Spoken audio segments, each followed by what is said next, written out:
ಗೋಕಾಕ್ ತಾಲೂಕಿನ ಘಟಪ್ರಭಾ ಪಟ್ಟಣದಲ್ಲಿ ನಡೆದ ಭೀಕರ ಕೊಲೆ ಪ್ರಕರಣಕ್ಕೆ ಸಂಬಂಧಿಸಿದಂತೆ ದೇವಸ್ಥಾನದ ಪೂಜಾರಿ ಮಂಜುನಾಥ್ ಅವರನ್ನ ಹತ್ಯೆ ಮಾಡಿದ ಆರೋಪದಲ್ಲಿ ಕಾನೂನು ಸಂಘರ್ಷಕ್ಕೆ ಒಳಗಾದ ಬಾಲಕನನ್ನ ಪೊಲೀಸರು ಬಂಧಿಸಿದ್ದಾರೆ ಎಂದು ಜಿಲ್ಲಾ ಪೊಲೀಸ್ ವರಿಷ್ಠಾಧಿಕಾರಿ ಕೆ ರಾಮರಾಜನ್ ತಿಳಿಸಿದ್ದಾರೆ. ಬೆಳಗಾವಿಯಲ್ಲಿ ಸುದ್ದಿಗಾರರೊಂದಿಗೆ ಮಾತನಾಡಿದರು. ಮಂಜುನಾಥ್ ಅವರು ದಿನನಿತ್ಯದಂತೆ ದೇವಸ್ಥಾನದ ಪೂಜೆಗೆ ತೆರಳಲು ಮನೆಯಿಂದ ಹೊರಟಿದ್ರು. ಈ ವೇಳೆ ತಮ್ಮ ಅಕ್ಕನೊಂದಿಗೆ ಮೊಬೈಲ್ ಫೋನ್ನಲ್ಲಿ ಮಾತನಾಡುತ್ತಿದ್ದ ಎಂದು ಕೊಲೆ ಮಾಡಿರುವುದಾಗಿ ಆರೋಪಿ ಬಾಯಿಬಿಟ್ಟಿದ್ದಾನೆ. ಬಾಲಕ ಏಕಾಏಕಿ ರಾಡ್ನಿಂದ ಮಂಜುನಾಥ್ ಮೇಲೆ ಹಲ್ಲೆ ನಡೆಸಿದ್ದು, ಹಲ್ಲೆಯ ತೀವ್ರತೆಗೆ ಅವರು ಸ್ಥಳದಲ್ಲಿ ಗಂಭೀರವಾಗಿ ಗಾಯಗೊಂಡ ಮಂಜುನಾಥ್ ಅವರನ್ನು ತಕ್ಷಣ ಆಸ್ಪತ್ರೆಗೆ ಸಾಗಿಸಲು ಪ್ರಯತ್ನಿಸಲಾಯಿತಾದರೂ ಚಿಕಿತ್ಸೆ ಫಲಕಾರಿಯಾಗದೆ ಅವರು ಸ್ಥಳದಲ್ಲಿ ಮೃತಪಟ್ಟಿದ್ದಾರೆ. ಘಟನೆ ಬಳಿಕ ಸ್ಥಳಕ್ಕೆ ಗೋಕಾಕ್ ಗ್ರಾಮೀಣ ಪೊಲೀಸ್ ಠಾಣೆಯ ಸಿಬ್ಬಂದಿ ಭೇಟಿ ನೀಡಿ ಪರಿಶೀಲನೆ ನಡೆಸಿದ್ದು ಪ್ರಕರಣ ದಾಖಲಿಸಿಕೊಂಡು ತನಿಖೆ ಆರಂಭಿಸಿದರು.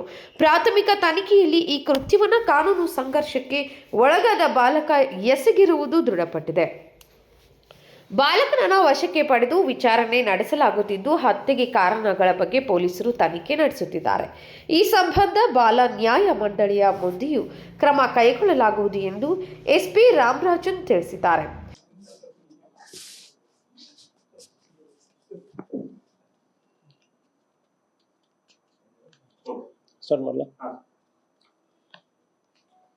ಬೆಳಗಾವಿ ಜಿಲ್ಲೆ ಘಟಪ್ರಭಾ ಪೊಲೀಸ್ ಸ್ಟೇಷನ್ ವ್ಯಾಪ್ತಿಯಲ್ಲಿರುವ ರಾಜಾಪುರ ವಿಲೇಜ್ ಅಲ್ಲಿ 2 ದಿವಸ ಹಿಂದೆ ಒಂದು ಮರ್ಡರ್ ಕೇಸ್ ಒಂದು ರಿಪೋರ್ಟ್ ಆಗಿದೆ. ಸೊ ಈ ಕೇಸಲ್ಲಿ ವಿಕ್ಟಿಮ್ ಆಗಿರುವ ಮಂಜುನಾಥ್ ಎನ್ನಿ ಎಂಬವರು ಒಂದು 23 ವಯಸ್ಸಿರುವರು. ಇವರು ಒಂದು ದೇವಸ್ಥಾನದಲ್ಲಿ ಪೂಜಾರಿಯಾಗಿ, ವಿಠಲ್ ಮಂದಿರ ದೇವಸ್ಥಾನದಲ್ಲಿ ಪೂಜಾರಿಯಾಗಿ ಕೆಲಸ ಮಾಡ್ತಾ ಇದ್ದಾರೆ. ಸೊ ಇವರಿಗೆ ಇನ್ನೊಂದು ಫ್ರೆಂಡ್ ಒಬ್ಬರು ಇದ್ದಾರೆ ಮತ್ತು ಅವ್ರ ಮನೆಯಲ್ಲಿ ಇರುವ ಒಂದು ಹೆಣ್ಮಕ್ಳ ಜೊತೆ ಒಂದು ಪರಿಚಯ ಆಗಿದೆ. ಪರಿಚಯ ಆದ್ಮೇಲೆ ಇದು ಮೈನರ್ ಇರುವ ಅಕ್ಕಿಯ ತಮ್ಮನವರು ಮೈನರ್ ಇರುವುದರಿಂದ ಅವರು ನನ್ನ ಅಕ್ಕನ ಜೊತೆ ಯಾಕೆ ನೀವು ಇಂತಾಗ ಮಾತಾಡ್ತಾ ಇದ್ದೀರಿ ಅಂದ್ರೆ ಒಂದು ಇಲ್ಲಿ ಕೆಲವು ಸಂದರ್ಭದಲ್ಲಿ ಒಂದು 2-3 ತಿಂಗಳ ಹಿಂದೆ ಈ ಮಂಜುನಾಥನನ್ನು ವಾರ್ನ್ ಮಾಡಿದ್ದಾರೆ. ನಮ್ಮ ಮನೆಗೆ ನೀವು ಬರೋದು ಬೇಡ, ಯಾರ ಜೊತೆನೂ ಮಾತಾಡಬಾರ್ದು, ನನ್ನ ಅಕ್ಕನ ಜೊತೆ ಮಾತಾಡಬಾರ್ದು ಅಂದ್ರೆ ಹೇಳುವ ಸಂದರ್ಭದಲ್ಲಿ ಅದು ಯಾವುದಕ್ಕೆ ಬೆಲೆ ಕೊಟ್ಟಿರಲ್ಲ. ಸೊ ಆದ್ಮೇಲೆ ಇತ್ತೀಚೆಗೂ ಸಂಡೇ ಈವ್ನಿಂಗ್ ಅವರು ಬಂದು ಹೇಳ್ತಾರೆ, ಫೋನಲ್ಲಿ ಮಾತಾಡ್ತಾ ಇರ್ತಾರೆ. ಇಬ್ಬರು ಫೋನಲ್ಲಿ ಮಾತಾಡೋರು ಅವರ ಅಕ್ಕನ ಜೊತೆ ಹೋಗಿ ಯಾಕೆ ನೀವು ಹಿಂಗೆ ಮಾತಾಡ್ತಾ ಇದ್ದೀರಿ ಅಂದರೆ ಹೇಳುವ ಸಂದರ್ಭದಲ್ಲಿ ಅವಾಗ ಗಲಾಟೆ ಆಗುತ್ತದೆ ಮತ್ತು ಅವರು ಮೈನರ್ ಇರೋರು ಫಸ್ಟ್ ಅಕ್ಕನನ್ನು ಹೊಡೀತಾರೆ. ಇದು ಈ ಮಂಜುನಾಥ ನಮ್ಮ ಮಾತಕ್ಕೂ ಬೆಲೆ ಕೊಡಲ್ಲ, ಇದು ಇವನು ಮುಂದುವರಿತಾ ಇದ್ದಾನಂದರೆ ಇಲ್ಲಿ ಸಿಟ್ಟಿನಿಂದ ಮಾರನೇ ದಿವಸ ರಾಡಲ್ಲಿ ಹೋಗಿ ಅವರು ಪೂಜೆ ಮಾಡೋದಕ್ಕೆ, ವಿಠಲ್ ಮಂದಿರ ದೇವಸ್ಥಾನಕ್ಕೆ ಪೂಜೆ ಮಾಡೋದಕ್ಕೆ ಬೈಕಲ್ಲಿ ಬರುವ ಸಂದರ್ಭದಲ್ಲಿ ರಾಡಲ್ಲಿ ಒಂದು ಸಾರಿ ಹೊಡಿತಾರೆ. ಕೆಳಗೆ ಬಿದ್ದಾದ್ಮೇಲೆ ಮತ್ತೊಂದು 2 ಸಾರಿ ಹೊಡೆದಿರೋದ್ರಿಂದ ರಕ್ತ ಗಾಯವಾಗಿ ಬ್ಲಡ್ ಲಾಸ್ನಿಂದ ಅಲ್ಲಿನೇ ಡೆತ್ ಆಗಿರ್ತಾರೆ. ಮತ್ತು ಅವರು ಮೈನರ್ ಇರೋದ್ರಿಂದ ಜುವೆನೈಲ್ ಕೋರ್ಟ್ಗೆ ಪ್ರೊಡ್ಯೂಸ್ ಮಾಡಿ ಕೇಸನ್ನು ಮುಂದುವರಿತಾ ಇದ್ದೀವಿ.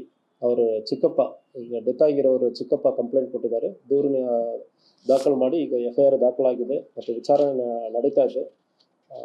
ಅಕ್ಯೂಸ್ಡ್ ಆಗಿರುವ ಮೈನರನ್ನು ಕೂಡ ನಾವು ಸೆಕ್ಯೂರ್ ಮಾಡಿದ್ದೀವಿ. ಈ ಸಂದರ್ಭದಲ್ಲಿ ಅವರ ಅಕ್ಕ ಅವರು ಕೂಡ ಐ ವಿಟ್ನೆಸ್ ಆಗಿದ್ದಾರೆ, ಅದು ಕೂಡ ವಿಚಾರಣೆಯಲ್ಲಿ ಬಂದಿದೆ. ಸೊ ಇವರು ಮೈನರ್ ಇರೋದ್ರಿಂದ ಡೀಟೇಲನ್ನು ಯಾವುದೂ ಶೇರ್ ಮಾಡೋಕ್ಕಾಗಲ್ಲ. ಸೊ ಈ ಘಟನೆ ಆಗಿರೋದು ಘಟಪ್ರಭಾ ಪೊಲೀಸ್ ಸ್ಟೇಷನ್ ವ್ಯಾಪ್ತಿಯಲ್ಲಿ. ಸೊ ಪ್ರೈಮಾ ಫೇಸಿ ಈಗ ವಿಚಾರಣೆಯಲ್ಲಿ ನಮ್ಮ ಕಂಡು ಬಂದಿರೋದು ಒಂದೇ ಆರೋಪಿ ಅಂದರೆ ಕಂಡು ಬಂದಿದೆ. ಮರ್ಡರ್ ಮಾಡಿ ಅಲ್ಲಿಂದ ತಪ್ಪಿಸ್ಕೊಂಡು ರಾಡಲ್ಲಿ ಹೊಡೆದಾದ್ಮೇಲೆ ಅಲ್ಲಿ ಡೆತ್ ಆದ್ಮೇಲೆ ಫಸ್ಟ್ ಒಂದು ಸಾರಿ ಹೊಡಿತಾನೆ, ಮತ್ತೆ 2 ಸಾರಿ ಹೊಡಿತಾನೆ. ತುಂಬ ಬ್ಲಡ್ ಲಾಸ್ ಆಗಿದೆ. ಬ್ಲಡ್ ಲಾಸ್ ಆದ್ಮೇಲೆ ಅಲ್ಲಿಂದ ಕಂಪ್ಲೀಟ್ ಆಗಿ ತೀರಾ ಹೋಗಿಬಿಟ್ಟಿದ್ದಾನೆ. ಅಲ್ಲಿ ಸ್ಥಳದಲ್ಲಿ ಇಲ್ಲ, ಬೇರೆ ಕಡೆ ಹೋಗಿಬಿಟ್ಟಿದ್ದಾನೆ. ಬೆಳಗ್ಗೆ ಇದು ಒಂದು 5:30 ಸಂದರ್ಭದಲ್ಲಿ ಆಗಿರೋದು. ಬೆಳಗ್ಗೆ ದೇವಸ್ಥಾನಕ್ಕೆ ಇವನು ಪೂಜೆ ಮಾಡೋಕ್ಕೆ ಹೋಗುವ ಸಂದರ್ಭದಲ್ಲಿ ಆಗಿರೋದು. ಸೊ ಅದರಿಂದ ಆ ಸಂದರ್ಭದಲ್ಲಿ ಯಾರು ಜಾಸ್ತಿ ಐ ವಿಟ್ನೆಸ್ ಇಲ್ಲ.